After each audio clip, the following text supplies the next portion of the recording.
আজ রোশনাইকে নিয়ে কোথায় গেছিলে আরণ্যক? ব্যক্তিগত কাজ ছিল। দ্যাটস ফাইন, কিন্তু তুমি গেছিলে কেন? কারণ আমি ফ্রি ছিলাম, আমার কাছে সময় ছিল তাই। আর ওটা রোশনাইয়ের একটা ব্যক্তিগত কাজ, ও যদি না চায় তাহলে আমি বলতে পারবো না। ওর ব্যক্তিগত কাজ যখন, তাহলে ওই করতে পারতো, তোমার যাওয়ার কি দরকার ছিল? আর তুই যখন গেলি তখন একবার আমাদের ইনফর্ম করে যেতে পারতিস। কি লুকোচ্ছিস তোরা তিনজনে মিলে? বাচ্চা, এত সাসপেন্স কেন?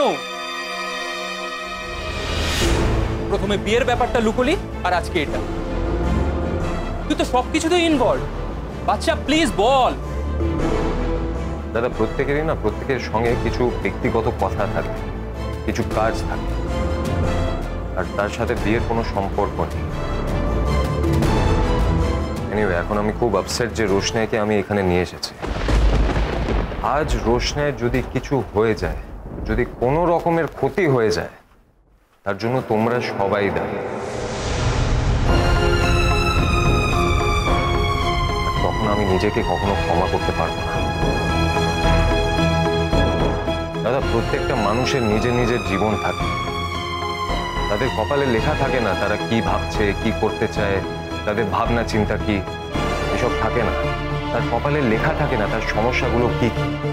আজ রোশনায় যদি কিছু হয়ে যায়, তার জন্য তো তোমরা দোষী থাকবেই, আর তার সাথে আমিও। আরণ্যক, একটা শিশু জন্ম নিলে না তার বাড়ির লোকেরা তার টেক কেয়ার করে, পাড়া প্রতিবেশীরা নয়। আমি তো বুঝতে পারছি না তুমি ওর এত টেক কেয়ার করছো কেন। আমি না সত্যি আর বুঝতে পারছি না, সহ্যও করতে পারছি না, অনেস্টলি টেলিং ইউ। আর তুমি কি জানো আজকে মা এখানে আসছিল?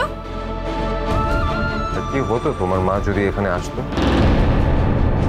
তুমি একটা এত বড় তামাশা কেন করছো আরণ্যক? কেন আমাদেরকে এভাবে অপ্রস্তুত করছো? আমি অপ্রস্তুত করছি তোমাদের? তোমার কি সে নিয়ে কোনো সন্দেহ আছে? রোশনাই গরিমার বোন, সুরঙ্গমা আন্টির বোনজি, আর সব রেসপন্সিবিলিটি তুমি নিয়ে বসে আছো। একটা কথা বলছি, কিছু মনে করো না। গরিমা না খুব ভালো মেয়ে, তাই জন্য এখনো সম্পর্কটা টিকে আছে।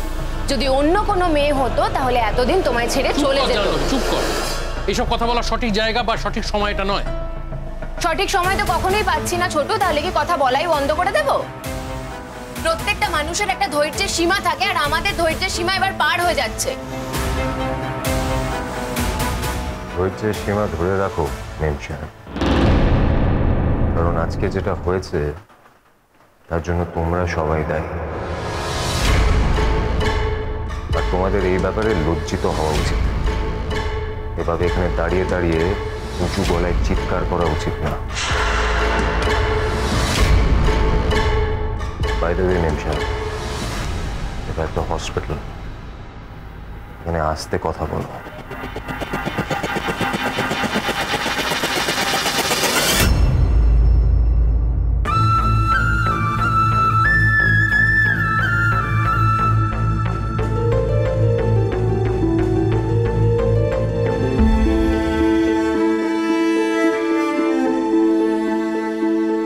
সিস্টার, পেশেন্টটা জ্ঞান ফিরেছে, যান ওদের বাড়ির লোকদের খবর দিন।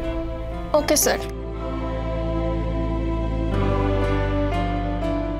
কেমন বোধ করছো এখন মা? তুমি কি নিজের নামটা মনে করতে পারছো? রোশনাই। গুড। তো এরকম একটা ঘটনা ঘটালে কেন? কটা পিল খেয়েছিলে? Don't worry, you will be fine. Take rest.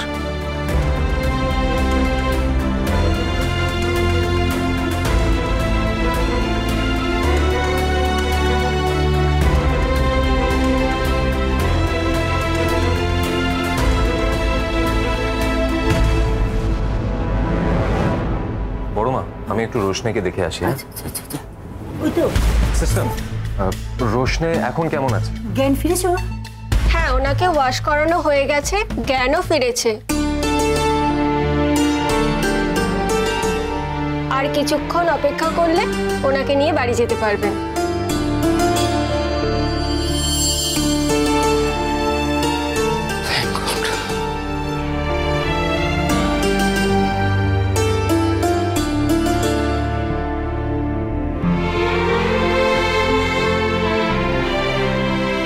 আছে, আমি মন্দিরে যাচ্ছি, একটু প্রদীপ জ্বালাই। হ্যাঁ, ওকে। শোন বাবা, রোশনাইকে যখন ডিসচার্জে করা হচ্ছে তখন আমি আর এখানে থেকে কি করব? আমরা বাড়ি যাই। গরিমা, তুমি চলে যাচ্ছ? হ্যাঁ, তো কি করবো আর? এখানে দাঁড়িয়ে দাঁড়িয়ে তোমার যাত্রাপালা দেখবো?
All the best for today, Roshni.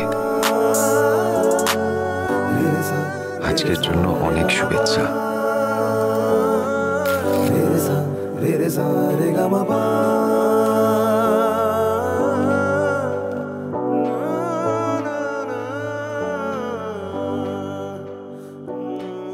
रोशनी, रोशनी,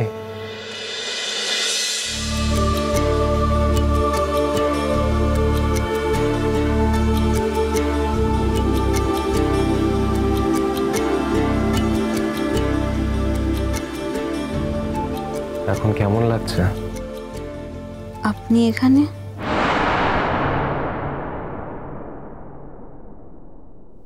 আমি কোথায়? বাড়িতে। কাল হসপিটাল থেকে আমরা তোমাকে বাড়ি নিয়ে এসেছি। থ্যাংক গড তোমার কিছু হয়নি, তুমি এখন ঠিক আছো। রোশনাই, তুমি যেটা করেছো তার কারণ আমি তোমাকে জিজ্ঞেস করব না। আমি আমাদের বাড়ির সবার হয়েও 1000 বার ক্ষমা চাইলেও তুমি যে কষ্টটা পেয়েছো সেই কষ্টর দাম দিতে পারবো না। এ দেখো না রোশনাই, তোমার জন্য আমি ফুল নিয়ে এসেছি। আমি ভালোবাসো যে।